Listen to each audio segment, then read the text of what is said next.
Guys, balik lagi sama gua Hasan Imam Pro. Pada video kali ini, gua akan menjelaskan tentang pengalaman gua setelah menonton bioskop. Film yang gua tonton adalah Jurassic World Rebirth. Adalah film yang gua tunggu-tunggu. Film ini merupakan film keempat dari Jurassic World, sekaligus film ketujuh dari franchise Jurassic.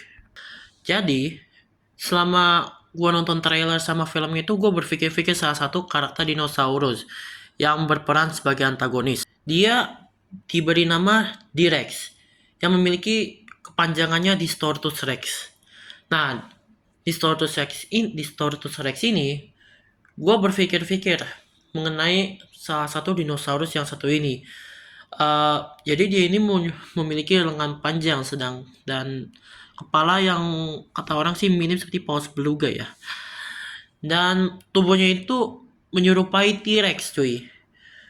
Nah, jadi banyak orang yang mengatakan bahwa T-Rex ini tercipta dari DNA T-Rex, Xenomorph dari Waraba Alien, dan Rancor dari Star Wars. Nah, jadi menurut gua, jika ia benar-benar diciptakan dari kedua DNA dari dua film lain ini, maka dia tidak harus tayang di Jurassic World doang. Berarti dia juga harus tayang di film Star Wars dan juga di filmnya itu filmnya Xenomorph atau film Alien. Yang maksudnya itu lebih kuat dari Rancor sendiri dan lebih kuat dari Queen Alien alias ratu dari Alien. Ya, jadi itu saran gua.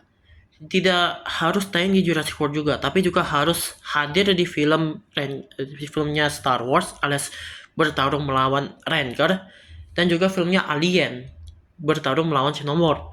Jika sutradara Jurassic World Rebirth mengatakan T-Rex memang diciptakan dari DNA itu.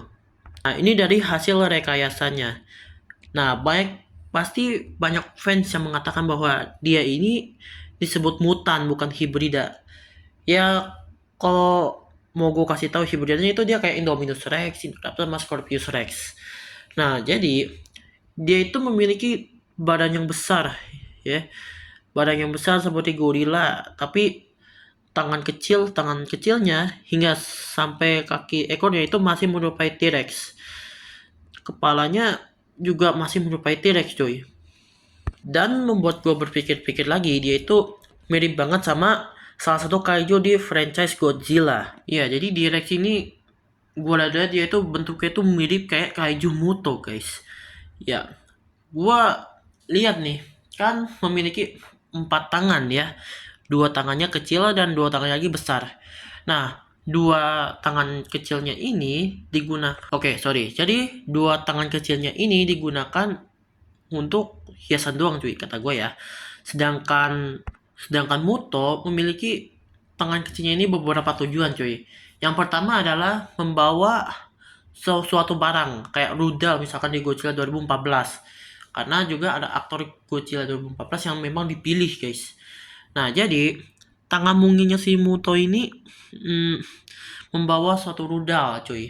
Iya, dia menarik pasangannya gitu untuk dikasih makan dan memiliki sel telur. Sedangkan T-Rex menggunakan tangan mungilnya ini kata gue sebagai hiasan, cuy. Karena dia tidak di film dia tidak menggunakan tangan kecilnya sebagai alat pertarungan melawan manusia yang ada di sana, cuy. Ya, gue udah lupa lah namanya siapa. Nah, jadi yang tangan yang digunakan adalah 2 tangan besarnya ini. Oh, gila sih ya. Dia itu semacam monster gitu. Jadi dia tuh bukan dinosaurus. Seperti kalau yang dibilang Owen Grady di Jurassic World 2015. Maksudnya sama yang dibilang Owen Grady ketika dia lagi marah-marah karena Mas Rani nyiptain Indominus Rex yang bilang dia itu bukan dinosaurus. Nah, tapi ini lebih kayak monster gitu, jadi bukan dinosaurus. Nah, jadi si T-Rex ini memanfaatkan hidupnya selama dia bertahan di Pulau C, ya,